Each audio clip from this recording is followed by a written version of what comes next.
Now, let me ask you a question. Are you frustrated with how long it takes to get stuff done in your construction company, or with how chaotic or confusing things seem to get?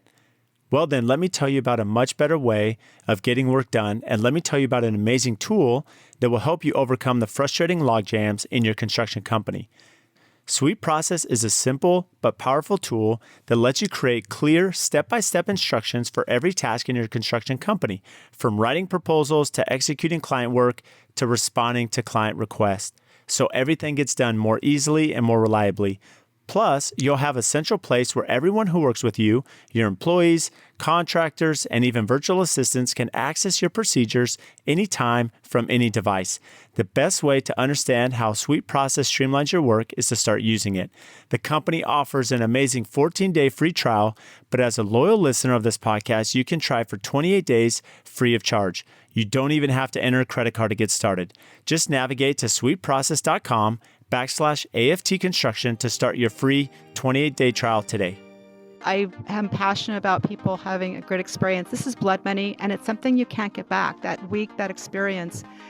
Yeah, you can go back, but that particular time, you can't get it back, and I hope that it's done right for you. Welcome to episode 88 of the AFT Construction Podcast, and I'm your host, Brad Levitt. And in this episode, we speak with Kimberly Croft, who is a travel advisor. And I was really excited about this episode. It's a little bit different than a lot of the other podcasts we have from entrepreneurship, and it's important to travel.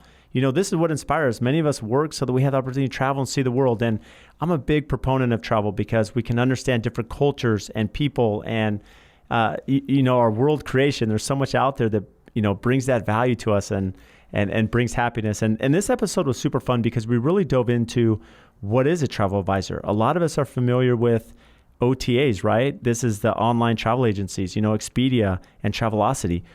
Why do we need a travel agent at this time, right, in this market? And what is the value? What do they do? How do they help us? And you start thinking about timeshares. Are they important? Should we sign up for a timeshare? Does it relate to us? What are the do's and don'ts of traveling? How do we understand some of the secrets that are there at everywhere that we travel and places that inspire us that might not be most well known, that we're not thinking about traveling as a destination? So this conversation with Kimberly was amazing. She has been in the industry her entire life. She has a ton of knowledge, ton of expertise in regard to travel. And we even dove into credit cards. What's the best credit card for credit card points? So a lot of knowledge she shared. Without further ado, let's get started. So welcome to the AFT Construction Podcast. And today we have with us Kimberly Croft, who is a travel advisor in Southern California. Welcome, Kimberly. Thank you. It's glad to be here. I'm very excited to have you on because this is definitely a different angle of the podcast. I'm always interested in bringing guests on that have a lot to offer from anything, business, entrepreneurship, marketing, social media. And this is fun because it's in regard to travel, which, I think all of us work and we aspire to travel, which is really important to all of us. So before we get off, I really want to dive into some specific questions in regard to travel and the travel advisor and everything that you do and ways, that we can take advantage of what's out there. But how did you get started in travel? Well, believe it or not, I was 8 years old and I went to LAX. This was a long time ago, back in the day when you could freely roam the airports and before the days of roller bags. And my grandmother was flying in. I'd never been on an airplane or been to an airport. We came into LAX and people back then dressed a little bit. I saw the suitcases, I saw flight attendants, pilots going, and I just had this surge of this energy that just came to me. I'm like, I got to have this. What is this? I want to be part of this. And I didn't really know how I was going to be part of that. We were a camping family. I still think camping's great, but we didn't really travel. So then as I graduated from high school, I went to a junior college that had a travel program specifically. Wow. And went through that. It's called Mount San Antonio College down in... Oh, yeah. I used to race there. Did you? Yeah, I did. We'd have cross-country races there. Oh, did you? Yeah. So it's one of the few that had a real true vocational program for that. I didn't know if I was going to go the airline way or what. But so it was very hard to break into the industry. And I went into our local travel agency and they wouldn't hire me without experience. I offered to be a free intern, and in 2 weeks I was hired. And that was over 30 years ago. Well, it's interesting. Kimberly, I have to interrupt you because what's interesting a lot, when you relate this to business, and I'll even think about in my industry, I'm often asked by people, how do I get in? How do I break in? I don't have experience. And it's interesting because I've known quite a few people that have reached out either to their current employer or myself and said, hey, Brad, we're willing to come work for no money, no compensation. We want to get experience, right? And then they earn their keep and work away up. So it's a great avenue to break into any business, which you were one step ahead by doing this many years ago. Yeah, and it is, if you're willing, if you want it bad enough, then you need to be able to show that and say, I'll show you how good I am, and you don't have to pay me till you feel I'm worth it. And in 2 weeks, I proved my worth, and that's back in the day of the OAG. If anybody is industry veterans like me, when we had these big Bibles that came out once a week and had we hand wrote tickets. It was the glory days. It was easy. And so it was just great. And back then you had to use a travel agent to buy a ticket or go on a cruise or anything. So of course it's evolved into now a lot of DIY and the internet. So let's dive into that, because this is where it's really fascinating to me. I mean, you think about, as you mentioned, from traveling many years ago to now, it's totally changed. And really with smartphones and the internet and accessibility and all these massive websites that anyone could go on and book vacations. So as it's changed over the last 30 years, what is the advantage today to have someone such as yourself to have a travel advisor? Well, let me go two ways with that. First, I'm going to talk about what's called the OTA. The OTA is like Expedia, Travelocity, those kinds Kayak of Hotwire, or whatever. Kayak, all that. Okay. So those are online travel. They really are a travel agency. They are licensed. They have vendor contracts, just like the kind that you see in your shopping center or somebody who works at home. You have to have contracts with your vendors in order to, like for me to sell a Princess cruise, we need to have a contract with Princess to represent them, right?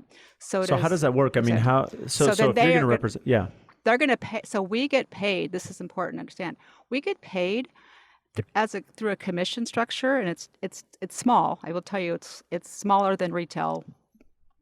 A lot smaller than retail. And you have to go in this business because you love travel. And those online agencies get the exact same commission structure for the most part as we do. So if you come to me and you want to book, let's say, a Princess cruise to Alaska, and I'm going to talk about what you're going to do in port, I'm going to find like the best cabin that's got the secret door out to the aft pool that I know about. I'm going to, help you with all of that. I'm going to get paid a commission by Princess. You can call Princess and you're going to get the same price. You can book it online with Expedia and they are going to earn the commission, and you're going to do the work, and you're going to have no agent support. So that's interesting. So if I understand right, if I myself were to go book a cruise on Princess and I go to Expedia or Travelocity or whatever, or the cruise line direct or you, all three are going to be the same price. However, if I'm going to you, I'm not trying to figure out, well, where's this at on the ship? Where is my room? Where's my seat on the plane? I mean, this is where you have knowledge and direct access to say, I've been there, I know the ins and outs, and here's how you navigate that. That's true. We also have we can see all of the rate codes. And honestly, we'll do group bookings, so we'll have some good rates. So will Expedia. We all have to contract. We can't undersell with the cruise line. We can't make up prices. I can't just undersell what their promotion is. But I might be able to maybe get a group contract and get some goodies or get some special codes. I can see what codes work. I have a lot of clients, like for instance, that don't drink. They don't want to pay for the drink package. So I know how to recode that so that they're going to save $300 because they don't want the drink package. But it's just going to come with it if you're booking it online. Yeah, because if you're booking a resort that's all-inclusive or a cruise, so this is a way where they can save on the actual cost by what fits them in their lifestyle. Right. And so what I'm saying is you're not saving any money by booking it online because we all have the same access. And an agent may or may not, most agents don't charge a planning fee. Some of them do, especially if they're doing something very complicated like all through Europe, 21 days, 20 cities or something. But generally, and you just have to check with your agent, they may or may not charge a planning fee. Some charge a planning fee, but then they apply it towards your trip. I don't charge a planning fee at this point. Sometimes if it's just really complicated, but generally there's no disadvantage for using a travel agent. That being said, I have friends and clients who just love to do it themselves. They just love the hunting and looking and finding. They want little special mid-century, type of boutique places. And that's their passion. And that's probably the right person that should be doing it online. That's interesting. So going back to when you said planning fees, sometimes they charge that. How does that break down? And so is that more not for an individual who's reaching out to you, but a group that's going to be a little more complicated where you're trying to manage a lot of different people coming from different areas, or a convention?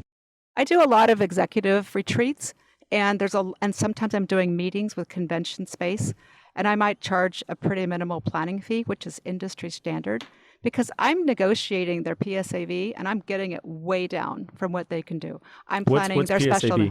That's like all your audiovisual that's in your conference room. Yep. And I'm really good at bulldogging my vendors down for that.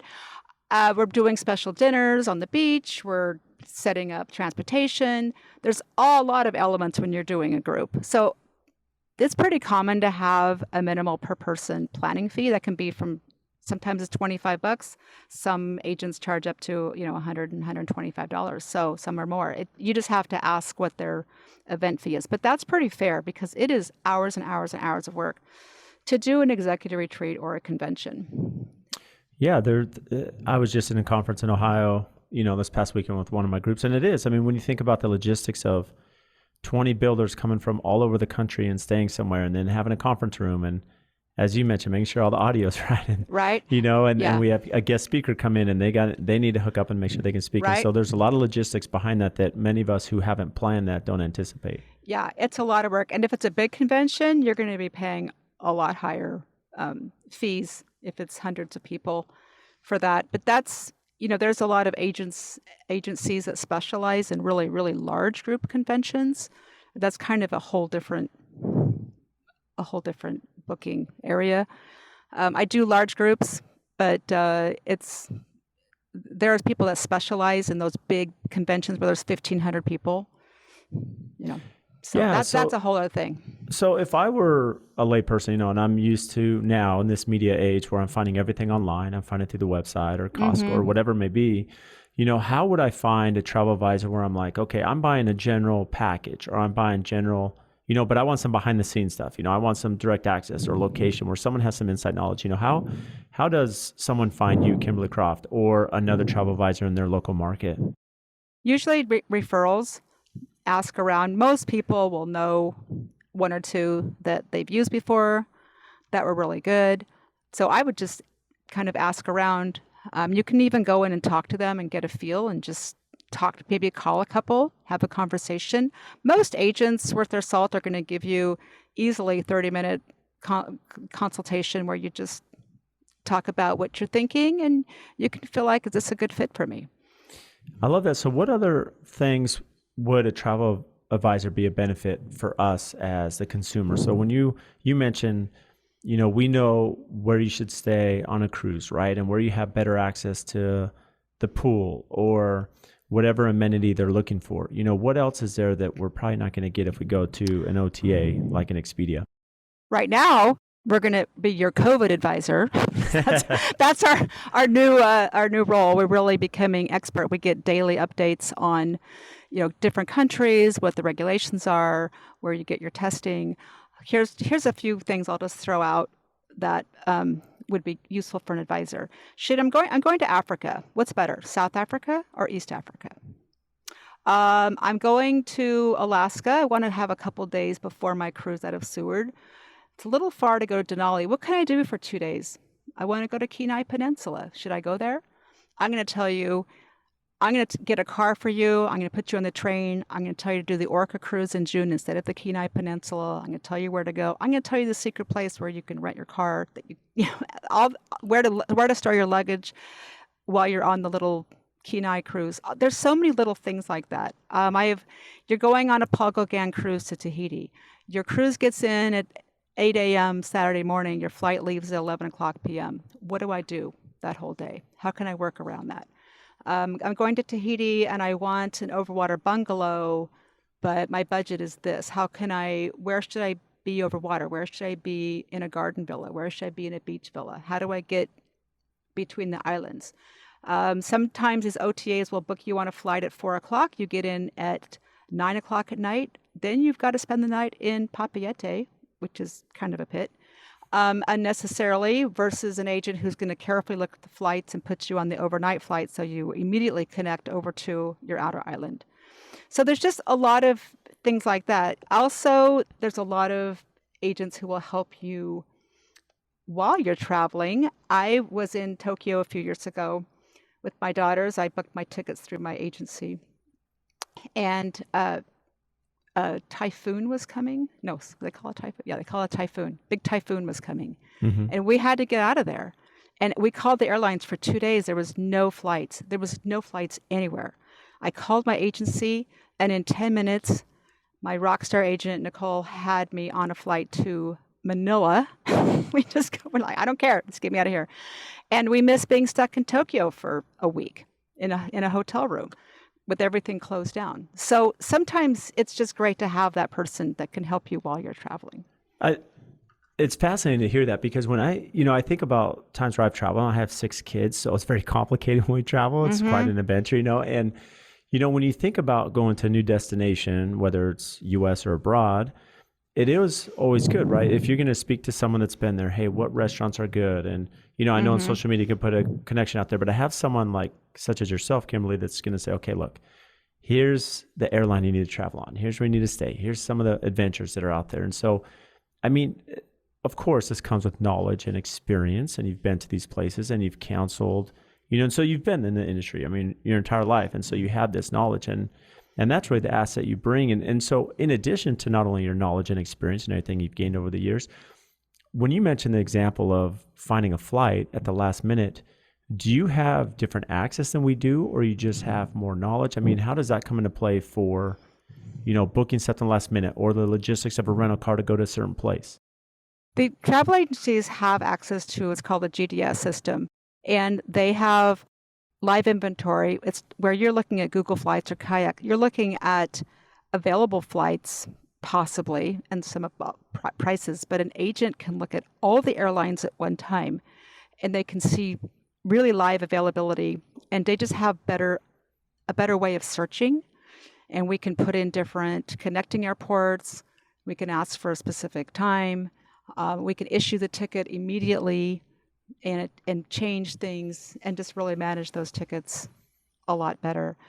There usually is a fee for tickets because they don't really pay us a commission on that, but that's up to you if you want that. Also, let's say you'd say, I want to take my family to Paris, but I have a 14-year-old. What do I do with the 14-year-old? So I'm going to be like, you're going to take him to the Army Museum where he's going to see Napoleon's horse, which is taxidermied, and he's going to see the weapons. I'm going to put him on a secret bike tour. I'm going to take you to go down to the catacombs and see all the skeletons. I'm going to put you on a golf cart in Versailles. I'm going to have you climb the Tower of Notre Dame. An agent's going to take a city like that, and you're going to tell me I've got a 14-year-old kid who doesn't want to go to Europe, and I'm going to try to make it really interesting for him.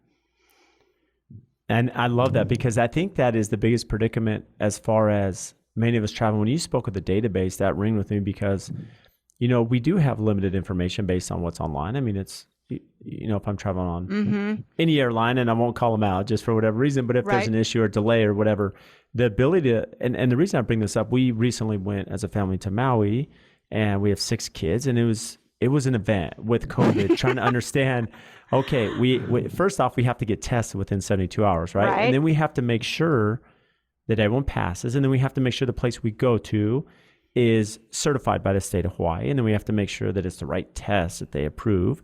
And the reason I bring this up is because on our way home, there was a gentleman I was speaking with, and he had to go to customer service. He had been at the airport all day.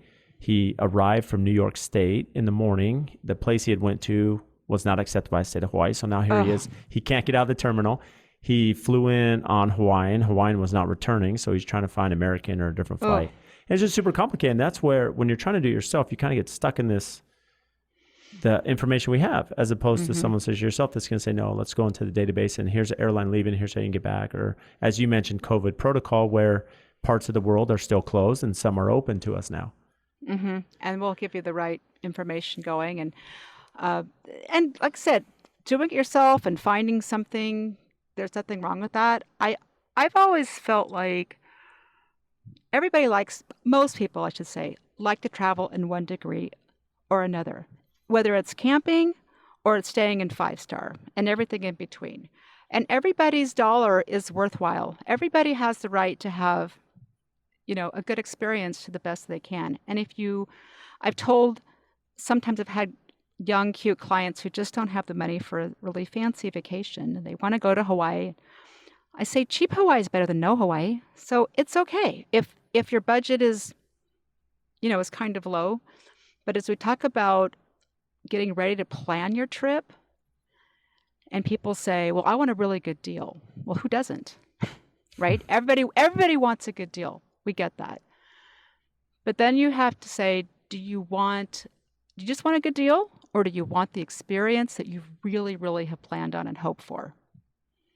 So let's talk a little bit about, but like you said, you've got 6 kids. So for you, it's like, well, times 8, right? When you go someplace, you got to buy 8 tickets. Yeah, right. Yeah, right? That's yeah, go ahead. So, but if it's you and your wife and you want to take her to someplace and in your mind you're thinking, we're going to go to this beachfront hotel, we're going to open the lanai and there's going to be the ocean below us, but you're like, I want the cheapest thing I can get. In your mind, are you imagining walking down the hall to the last room and opening it and seeing the cars in the parking lot out your window? You have to, think, is that's the cheapest thing I'm going to get? Is that really the experience I want? Or can I spend a little more and have this really great room? And I can tell you this, Brad, when you have a great room with a great view, you will remember that trip way differently than you will with the room with the parking lot. And I'm not trying to sell you. I'm just trying to tell you that when you think about budgeting, what is it that you really are expecting from this trip? So if you want those experiences that you think are in your mind or you've seen, you have to figure out how to put that in your budget. Versus if you just want the cheapest thing possible, then you're going to get, and that's okay. I'm just saying, you can't have, there's specials. Yeah, you can travel off season. You can go to Bora Bora in February when it's cheaper, but you're going to have rain half your week. Is that worth it? Yeah, so, and you know what I mean? Yeah, and that's really good advice, because when you think about just that question, I mean, I look at anyone traveling, no matter what aspect of life, right? Everyone has a budget. I mean, my clients have a budget. We talk about this all the time in construction. It doesn't matter what end of the spectrum, they're going to be very cautious about every dollar. They're going to want to understand our compensation, how everything is priced out. And, all these things are really important to anybody. And so for you to be able to say, yes, what's your priority? If Hawaii's better than no Hawaii, so let's budget. So you can help game plan a strategy financially, as well as entertainment and the beach views, as you mentioned, and all these great things, depending on the client experience and what stage of life they're at. And most agents that are decent size are going to have contracts with hotels where we're going to be able to give you the upgrade, give you free breakfast. We can give you an early check-in. We can email the rep and say, hey, I've got an anniversary couple coming. I want you to take care of them. So most agencies have really good contracts that you as the public don't have at these hotels. And that's all over the world. So that's pretty standard. So that's another great advantage of using a really reputable travel agency, because they have the ability to give you something that you may not be able to get on your own. Well, it's interesting you say that, because life, I remember my coach in high school, he said, Brad, it's not what you know, it's who you know, right? And it's That's true. But there's a lot of truth to that. And I've seen that throughout my career and life. And it's not so much in the mentality to take advantage of someone, whatever, but as you make connections and friendships, yes, for you, Kimberly, to have connections, or the agency that does, where, hey, I have so-and-so coming for an anniversary. Oh yeah, we'll do something extra, which you're not going to get that from a bulk buy, right? No. And through an online. And that's the advantage. And so one thing I wanted to ask you too, because I'm understanding a lot more of the benefits now of having a travel advisor. Now, timeshares, right? This is something that a lot of us know. Someone owns a timeshare, they've bought, they buy at different times. So in your experience, are there pros to buying a timeshare? And is there value there for the consumer? I will tell you, when I transferred to university, I was a financial planning advisor. So I kind of like the finance side. As an investment, a financial investment, it is not a great financial investment. You're not going to make money on buying a timeshare because you're going to sell it for less than you bought it for. If you go to Red Week, you can see these timeshares for sale all the time for way less than people. For those it's like a timeshare, not only purchasing but also a rental. It's actually one of the better places to go if people want to rent timeshares or all those timeshare clearinghouses or whatever, Airbnb, all that. So it's not a great value as far as an investment, but for a lot of people, they like the idea that they're going to have the same place every year, the same brand every year. I have a friend who owns one, and she said it was the only way that she knew her husband would take a vacation every year, right? Because they were paying Marriott for, all this money. Yeah. However, I will tell you, versus going to a resort and having a vacation, they aren't a great value because you have those annual fees, which are $900 to $1,800, depending on your, I did some math about a year ago, and the average you're going to spend if you buy like a higher end, a Marriott or something, timeshare, you're spending about $550 to $650 a night is, Right. over like 10, 15 years. So you're not getting a crazy good deal on it. But for some people, they really like, that they have that same place to go and they go every year. And once they've paid it off, they're only paying, those fees. The maintenance fees. I'm not a timeshare person. We have this saying that, it's called vacation ownership because it owns you. So they're really hard to get rid of, but we don't, we can sell into them, but it doesn't give you variety. So you have this timeshare at this place, and if you love that and you want to go back to that same place every year after year, then it might be good for you. But for a lot of people, they want, 1 year they want to go to Costa Rica, 1 year they want to go to Europe, 1 year they want to go to Canada. So your timeshares aren't really everywhere. Yeah, and that's something important to look at. And, I know one of the sales pitches, from a lot of timeshare, a lot, depending on the brand, as you mentioned, some people like the brand, but it could be where they say, oh, but we have a 2-bedroom suite and you have a kitchen. And so if you have a large family or you have a large party that you travel with, you don't have to go somewhere and book a hotel room where you maybe have 3 hotel rooms and kids are divided, right? But again, as you mentioned, when you think just financial investment, because for anyone listening that hasn't been through a presentation or understands a timeshare, really what it comes down to is they sit down and there's a purchase price for a certain week or duration or point structure, whatever it is, into the timeshare.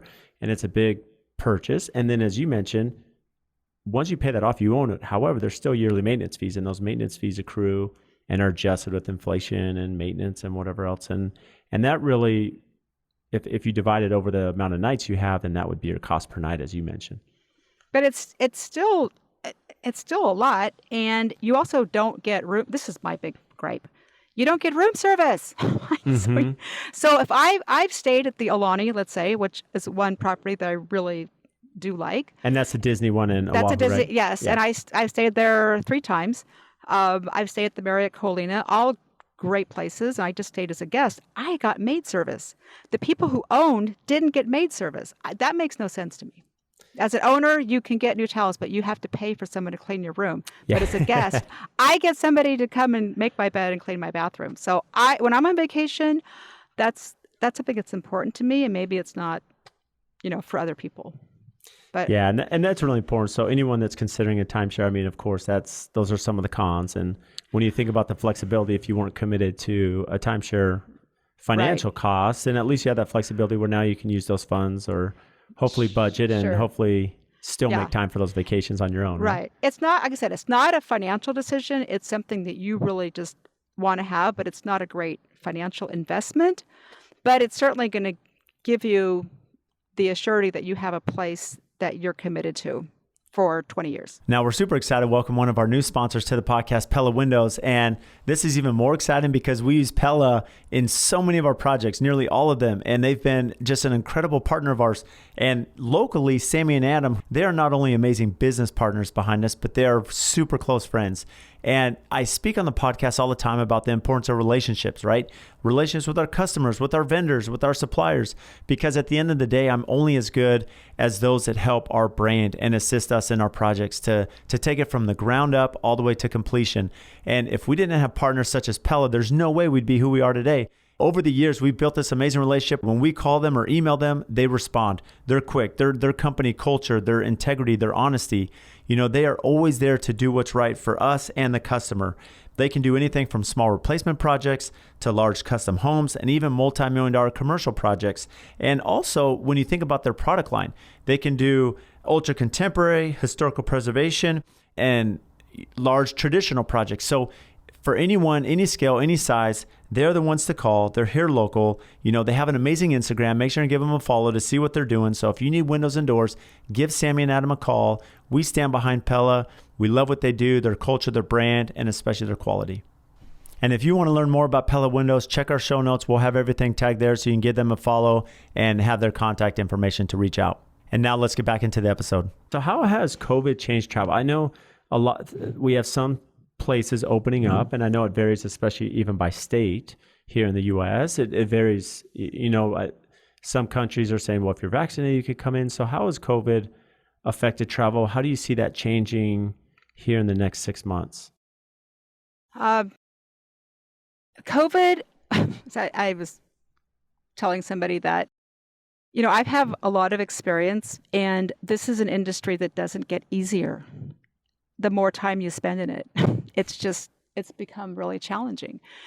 With COVID, two things have really changed. One is insurance, which I want to address real quick.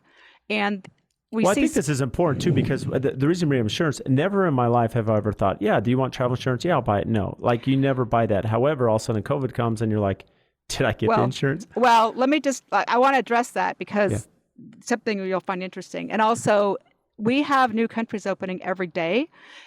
And it'll open, it'll change. So right now, Greece is opening, and Croatia has been open. Belize is open. Costa Rica is open. Iceland, Turkey. EU is supposed to be open by July. Denmark's opening the end of June. UK, who knows? Galapagos are open. Antarctica, Alaska is open, not by cruise ship because Canada is not open. Egypt is open. Gorilla trekking. Africa is open. So the world isn't as closed down as you think. The problem is Europe. Europe is still, EU is not accessible.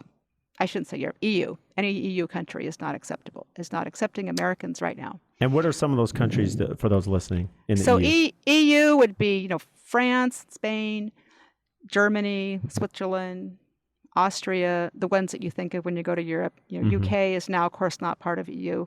A lot of the Western Western Europe, even Eastern European countries are not, open. So Italy, the faves, those are not open yet, right? And that's kind of why people are thinking I can't go anywhere, but we're getting close. But they're saying, like France is saying, if you're vaccinated, and that vaccination is going to be your key to a lot of places. And now let me talk about insurance real quick, because please. This is really important for your listeners to understand. Previously, you could buy insurance, you still could, and you could get your money back if your kid broke his leg, or you got sick, or your mother died, or something medical, an illness, the airlines went out of business, something, that kind of thing happened. COVID became something that was actually not covered because it was considered foreseeable. Insurance covers you for unforeseeable things. And since COVID is now foreseeable, you cannot get insurance that's going to cover you because of a COVID changing the regulations of the country. If you were to contract COVID and couldn't travel, then your insurance would cover you. There is an insurance now called Counsel for Any Reason, which is sometimes acronymed CFAR. Again, this is only going to pay you anywhere from 50 to 70% of your costs, and it must be purchased on the day that you deposit for the full amount of your trip, and it's expensive.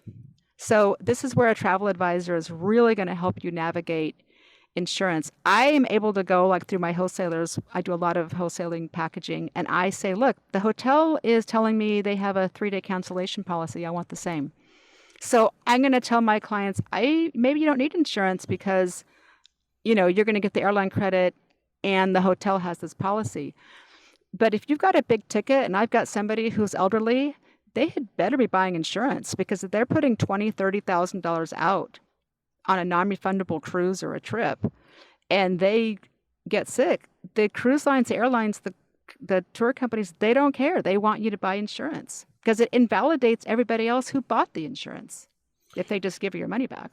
Yeah, that's interesting. So to your point, when you're speaking about insurance, most of us will understand, I'm going to buy travel insurance, not understanding the red tape or the fine print of it'll cover certain things, but it won't cover others. It'll be a percentage of, Right. Of cash back of the cost of the trip. However, what you're mentioning is that if you have a travel advisor, well, now they could say, hey, although they're asking for travel insurance, but the hotel will allow you to cancel within 3 Right. days or 7 days. So it's really close to the window where you could, within 3 days, you should have a good feel if you're going to make the trip or not. Right. And I still advise them to take insurance, but you just have to say the insurance costs this much and this will be your penalty if you cancel, and let them make that decision. But generally, a travel advisor is going to advise you to have insurance to cover your investment. And if you are buying anything that has a non-refundable, after you make your final payment and it's non-refundable, that's a lot of money that you're putting at risk without insurance. And even if your kid, just bonks his head and breaks his leg or something and you can't go, you're not going to get your money back. Well, let me ask you this, because if you have insurance and let's say you're on a cruise line, and the cruise lines have been really impacted through COVID, as we know, do you recommend that they take the cash refund or a credit? Is there advantage to either one? As the cruise lines were pausing their cruises and offering 125% future credit, if you knew you were going to cruise, it made sense to take the credit, because we're seeing the pricing increasing about 25%. So you're getting more for your money. That's if you know that you're going to cruise.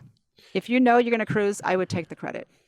And that makes sense. And that's just when you think of just our current market, right? One thing we're dealing with in construction is inflation and cost of supplies and materials. I mean, it's really lumber's up, 300%. I know. It's insane. Construction costs are through the roof. But so you think about it, as travel becomes more expensive and gasoline, petroleum is more expensive, and all these things, fuel. food, fuel. I mean, everything is just, this is reality. So if you're traveling, if instead of taking $1,000 credit, you may take a free cruise later, well, that value could be a lot more beneficial if you plan on doing the cruise at some point. For sure. And I'm already seeing the 2022 price increases and, the fuel cost and making up for losses. It's definitely you're definitely going to see higher costs. Airline tickets, if anybody's been looking at airline tickets, my clients would say, wow, look at these prices. I'm like, I know. It's like, so it is not going to be, the day of the $499 cruise is over. It's time to, there's still deals. There's people that just want to go someplace because they watched Scott's Cheap's flight and Columbia's on sale for $399. We're going to Columbia. Maybe you didn't want to go. And that's the way they roll. So. And do you see that? I mean, I would assume it's the same for the travel industry as the construction industry, where prices continue to escalate, fuel continues to escalate. And so inflation, which is a whole nother topic for another podcast, but I mean, the reality is that costs are going up. And so you do anticipate that travel, a lot of people have been stuck at home and are willing to get out. And do you see that changing a lot from airfare to hotels? Yeah, and people are also just going to one place and kind of making it their base and kind of exploring out. But we're also seeing a lot of people who have traveled and they want kind of something new. So people want to go, like Antarctica is hot, Galapagos is hot, Iceland, gorilla trekking in Rwanda. River cruise will come back really popular. Croatia, Greece, a lot of these places are just going to be so hot. Tahiti, I booked so much Tahiti this year, and I cannot find availability like we used to. So Tahiti and Bora Bora are open right now. Yes. So Tahiti is, just to clarify, the country is called French Polynesia, and the island is Tahiti that you go to. But we kind of catch it all, just call it Tahiti. So you have the islands, you have, Moorea and Bora Bora, kind of the ones most people go to. And there's, Rangiroa and Fakarava and Taha'a and all these little outer islands. And we've had great sales this year in French Polynesia, and it paid off because it's just really, really popular. We had some good airfares. It's a great year to go to French Polynesia because it doesn't usually go on sale. And we've got some great welcome back offers. So maybe as Europe opens, you'll see kind of an introductory price to come back to a new destination that's been closed. That's the best time to go.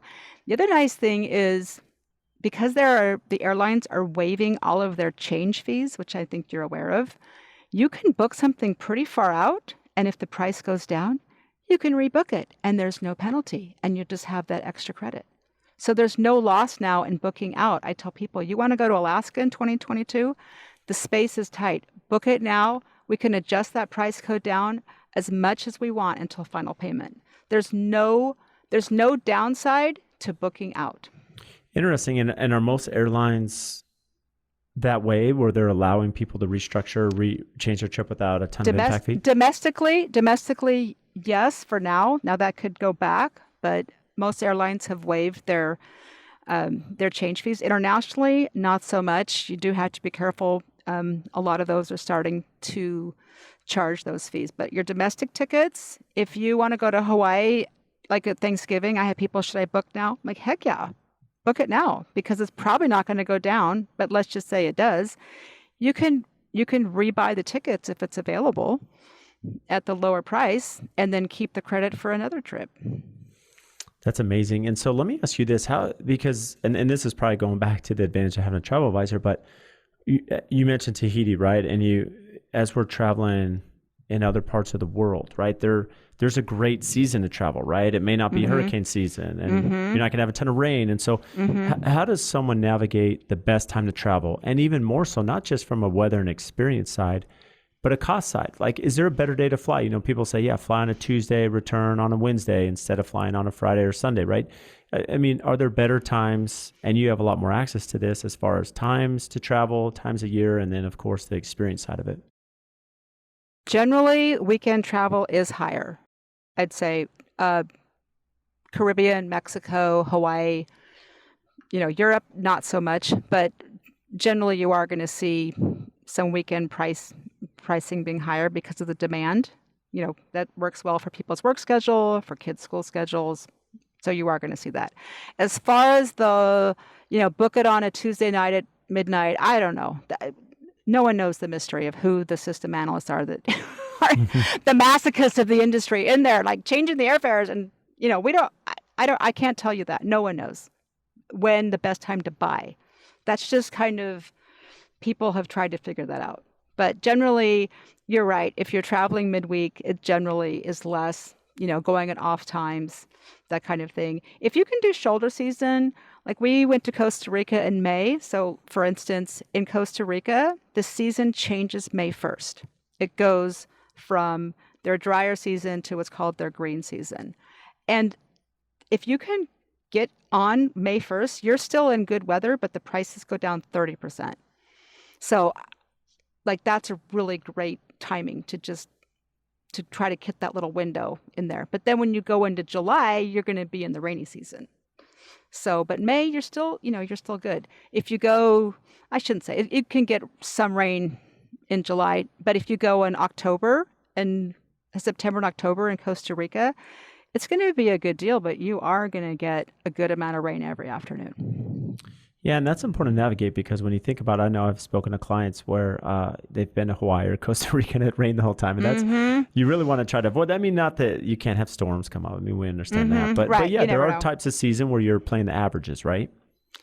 For sure. But if you go to Kauai or, in February, March, April, it's more likely going to rain. I can't predict, than it would like in the fall. But that's just, the way it is. Maybe that's your schedule. But I know people who've gone and had a great week in February, and other people who had it rain the whole time. So, but generally we kind of know the patterns, of things. If you want to go to Greece, during the summer, and that's the time you think you want to go, I'm going to tell you that it's 110 degrees in Santorini. It's really, really, really hot, and you may not be prepared for that. So you're looking at pictures, and you don't know what the air feels like.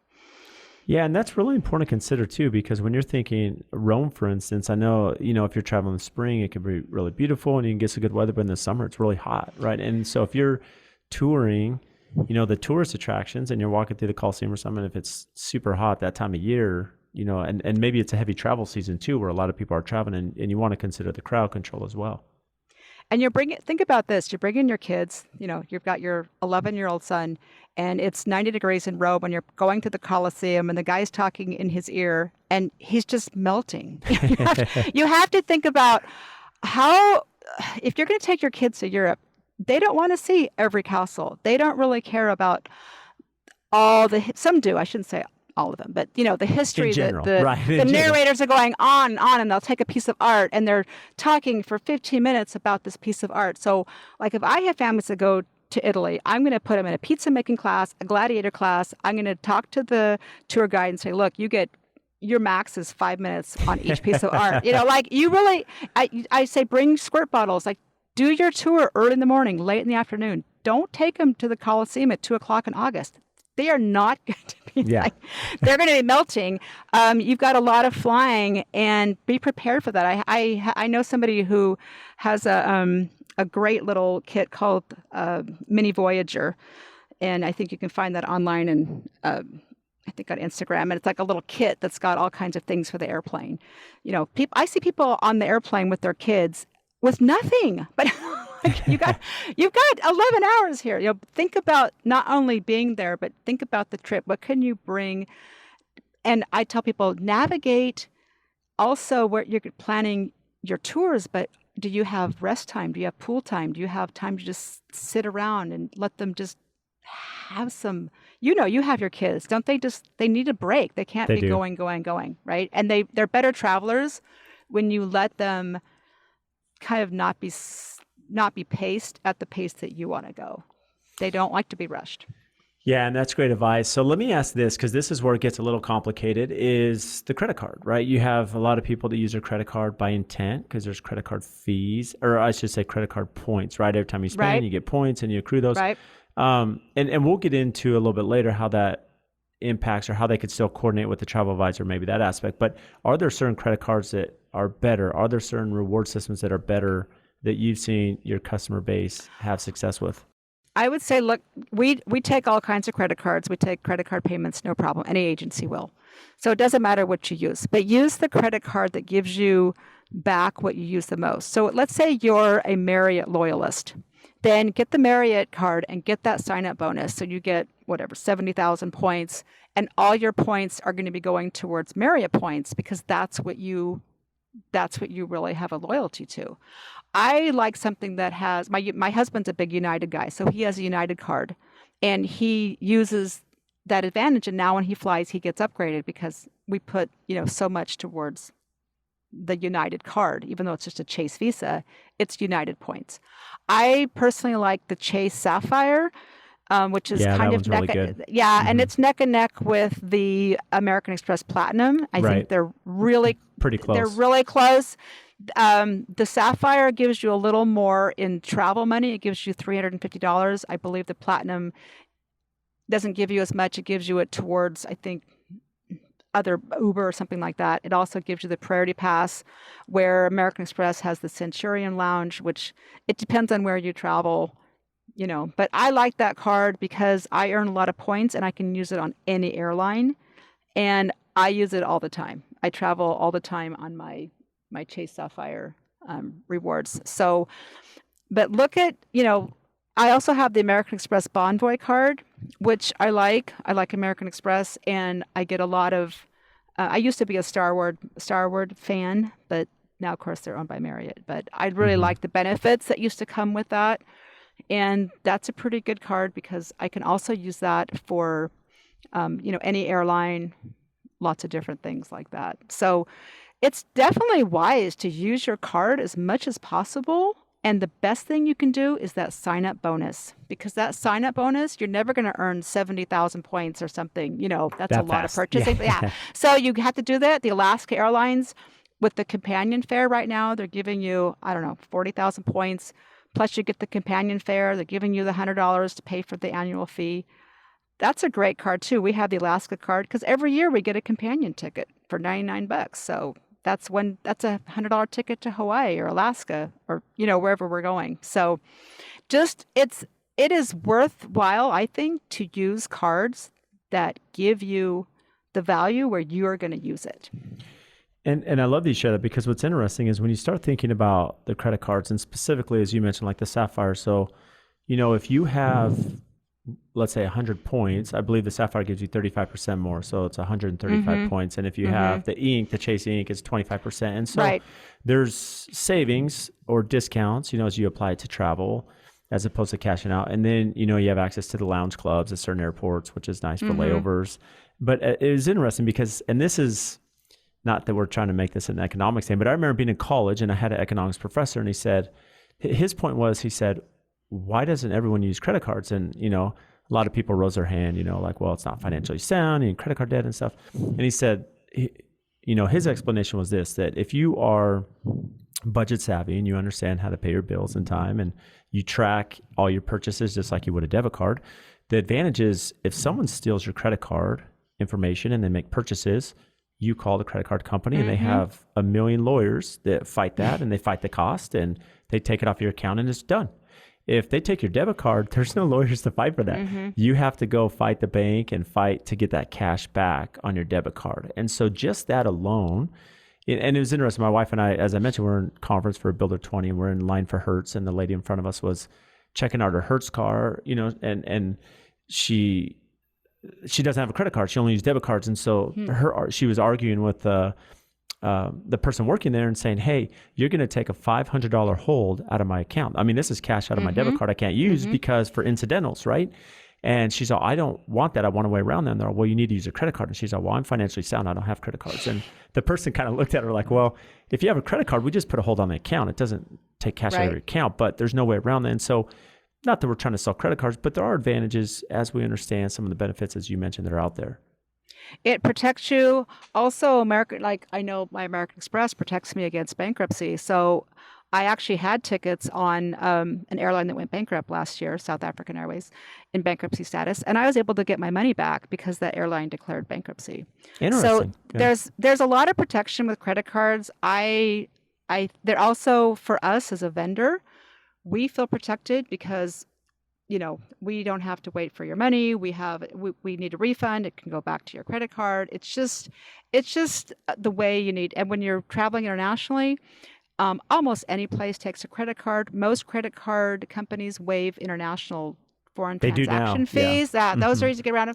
I do suggest taking an ATM card when you travel internationally and not taking the currency of the country you're going to, because you're going to be paying you're going to pay a hefty fee on the front end.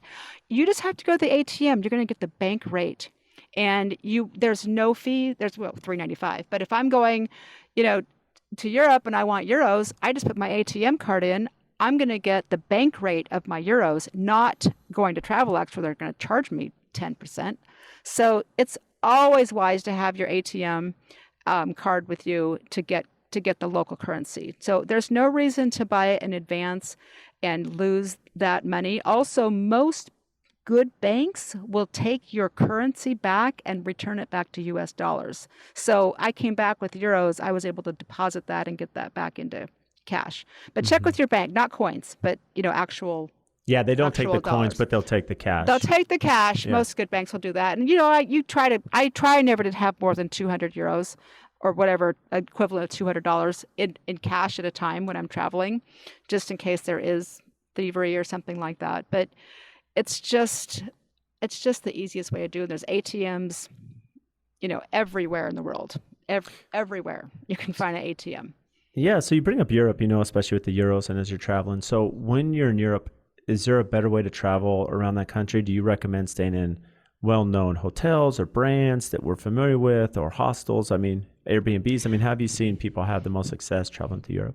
Well, As a travel advisor, I'm going to tell you to stay in a hotel because that's what we sell.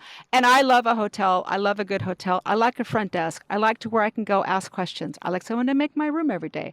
I like being centrally located. That's super important. I like that it's clean. I like that it's safe, that I have a door to a hallway. I don't have to go find the key when I arrive late at midnight, down the road up some stairs from somebody who doesn't speak English.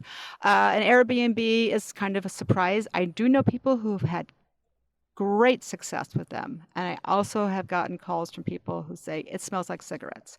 The toilet doesn't work. You got no recourse. I had a friend who went to Kauai over Thanksgiving. Their Airbnb, the air conditioner broke. They had no AC for a week. There's no place to go with it because you're not in a hotel. So, like I said, you have great stories with them. We don't sell them. I personally like a hotel that's been vetted, we can give you some great amenities with it. It's going to be a good location. Everything's going to work. And if it doesn't, they're going to fix it or they're going to move you. So I'm a hotel person. I feel like that adds to the experience of where you're going. I've stayed in some really bad hotels, like really bad hotels, like South America. Just incredibly bad hotels. So, but I would still take a bad hotel, I think, over something that's far outside the city center that I have to take, a train in or a bus in every day. Even in a city, I want a comfort break. I want to be able to go to my hotel and, have that accessibility. So location is just really important when you're like in Europe or a place that's a city-based vacation. Yeah, there's no doubt that there's some sound advice there when you think about location, proximity to some of the monuments and places you'll be, safety, which is really key, right, to be in a safe area, and cleanliness, right, as you mentioned. If there's an issue with AC, well, those move to a different room as opposed to we're stuck in the Airbnb until they get it fixed. So let me ask you this too, Kimberly, is what are, when you think about travel, what are some of the best destinations that the normal consumer may not know?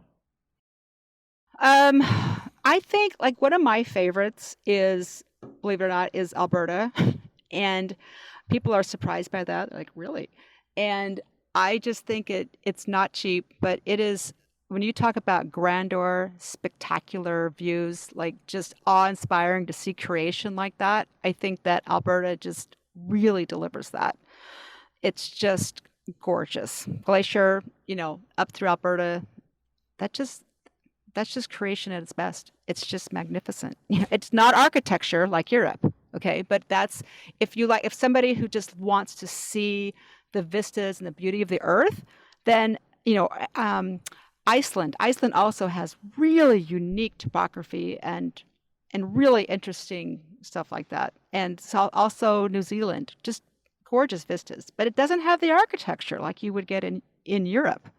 And that same kind of history. So that's why it's important that you talk to your travel advisor and find out what you're going. I love Costa Rica. I think it's a great destination for every age. It can be done from economy to luxury.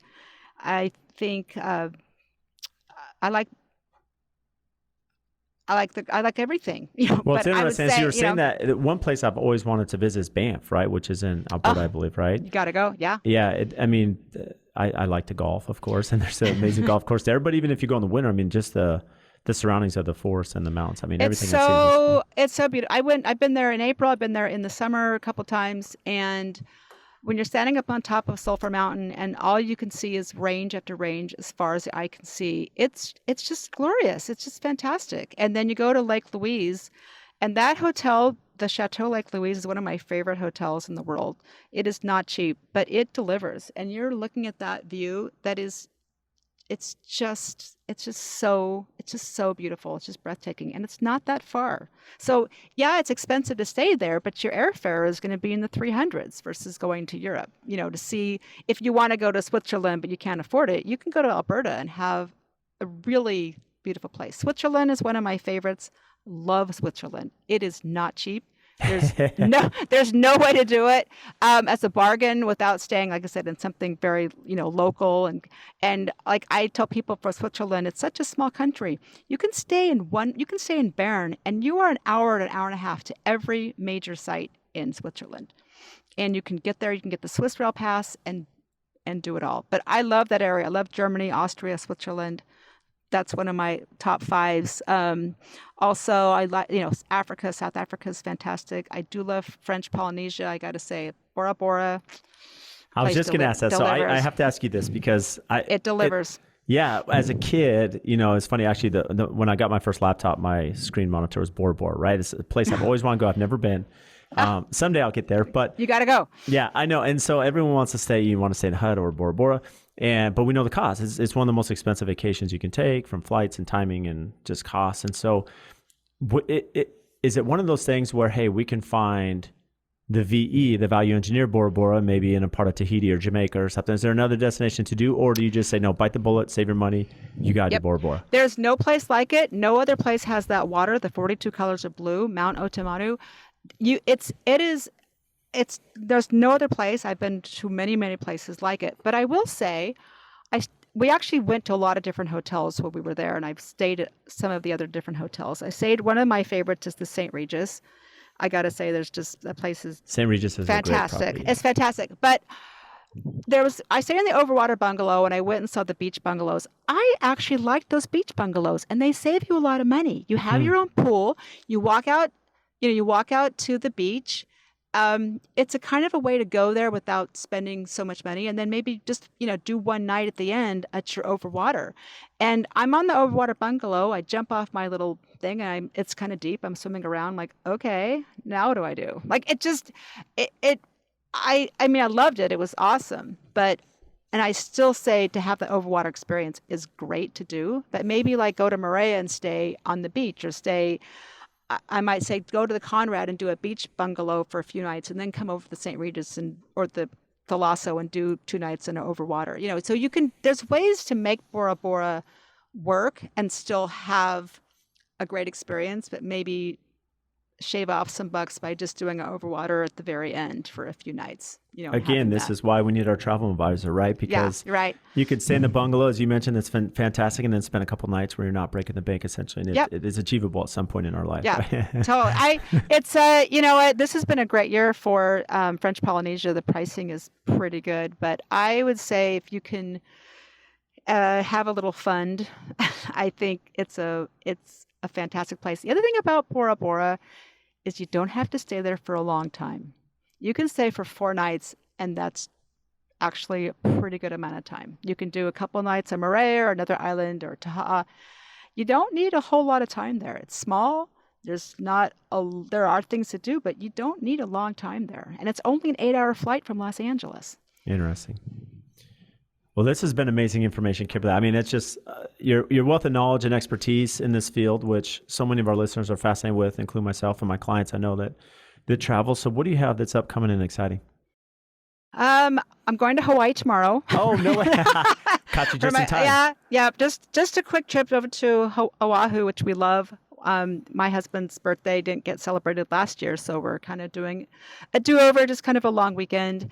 And we are going to Yosemite in August, so maybe that's not that exotic. But I also want to say I think parents should take their kids to as many national parks as possible. I meet so many people who haven't been to the Grand Canyon. I'm like, are you kidding? People come from Japan. I know. Yeah, you have to take your kids to the Grand Canyon and to Yosemite and to Sequoia and Yellowstone and just and go hike Half Dome in Yosemite, which is amazing. Yeah, I just think it's very affordable. It's just we have that here. You're supporting it.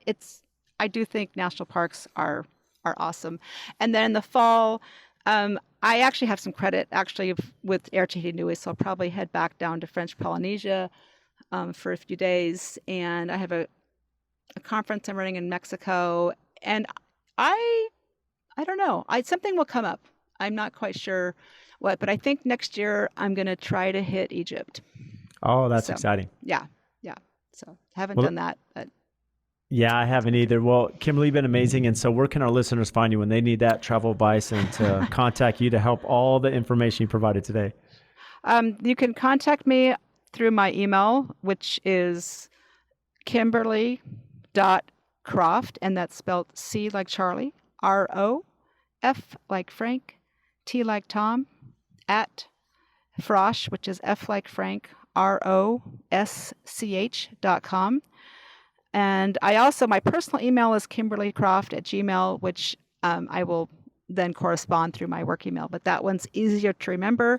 My phone number, you can call me, text me, 858-722-2083. I'm happy to answer just general questions. I am passionate about people having a great experience. This is blood money, and it's something you can't get back. That week, that experience, yeah, you can go back, but that particular time, you can't get it back, and I hope that it's done right for you. Well, this has been amazing. I mean, there's no doubt to that last comment there where a lot of us either are spending the time or the dollars, and you want to make this the best experience and the memories for you, your significant other, your family, whatever it may be. So, Kimberly, been amazing. Again, thank you so much for making time for us today. Thank you, Brad. I'll see you again, and you have a great day. So thank you all for tuning into the podcast today. And just as a recap, if you check the show notes, they're just going to have all the links for the topics that we discuss. And also one of our favorite features now is the chapters that go through the conversation. So if there's certain topics you want to revisit or listen to, they're outlined by the time that we discuss those. And again, we can't thank you enough for all of your support. Please make sure and download our podcast, subscribe, give us a 5-star rating and review wherever you download your podcast.